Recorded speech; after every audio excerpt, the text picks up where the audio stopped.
بسم اللہ الرحمن الرحیم۔ السلام علیکم ورحمۃ اللہ وبرکاتہ۔ محترم دوستو، امید ہے کہ آپ سبھی خیریت سے ہوں گے۔ آج میں آپ لوگوں کو ایک واقعہ سناتا ہوں۔ بہت خوبصورت واقعہ ہے اور یہ واقعہ حضور صلی اللہ علیہ وسلم کے دور کا ہے۔ آپ صلی اللہ علیہ وسلم کے دور میں ایک شخص تھا جس کا نام تھا ضماد۔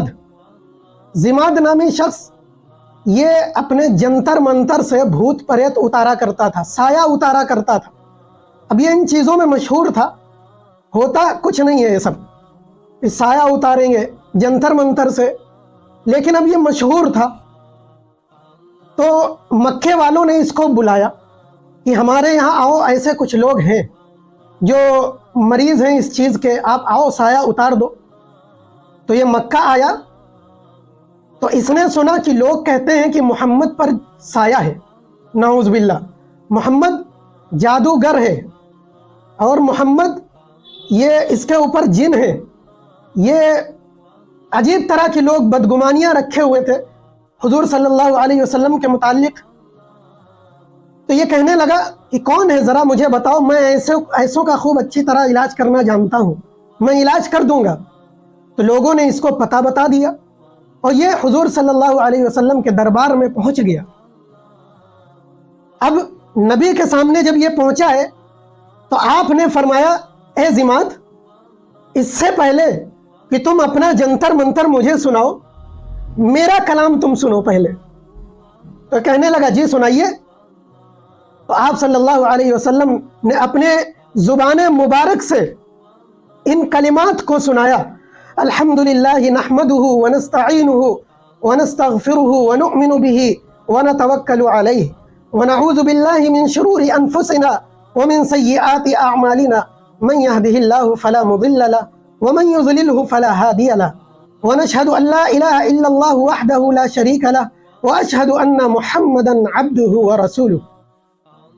میرے عزیزوں، جب ان کلمات کو وہ ضماد سنتا ہے تو وہ بالکل مبہوت رہ گیا، ایک دم ہکا بکا رہ گیا، جیسے مانو پیروں کے نیچے سے زمین نکل گئی ہو۔ ہوش میں آیا، کہتا ہے کہ میں نے بڑے بڑے کاہنوں، بڑے بڑے شاعروں، بڑے بڑے ساحروں کے کلام سنے ہیں، لیکن ایسا کلام یقیناً یہ بحر زخار ہے، یہ وہ کلام ہے جو کسی بندے کا نہیں ہو سکتا۔ مان لیا اس نے اور پھر کہنے لگا کہ یا رسول اللہ، آپ مجھے اپنا ہاتھ دیجئے، میں آپ سے بیعت ہو جاؤں گا۔ چنانچہ اس نے اسلام قبول کر لیا۔ میرے عزیزوں، اس واقعے سے معلوم چلتا ہے کہ آپ صلی اللہ علیہ وسلم یہ جادوگر نہیں تھے۔ آپ صلی اللہ علیہ وسلم پر کوئی سایہ وغیرہ نہیں تھا، بلکہ جو آپ کے پاس سایہ اتارنے آتا تھا خود اس کا سایہ کفر اتر جایا کرتا تھا۔ یہ جناب آئے تھے حضور کا سایہ اتارنے اور خود کا سایہ اتر گیا۔ معلوم چلا آپ صلی اللہ علیہ وسلم ڈاکٹر تھے۔ ہاں بھائی، علاج اسی کا تو ہوتا ہے جو بیمار ہو۔ تو یہاں آپ کس کا علاج کر رہے ہیں؟ علاج کرنے آیا نبی کا اور خود لا علاج نکلا، خود جو ہے نبی نے اس کا علاج کر دیا۔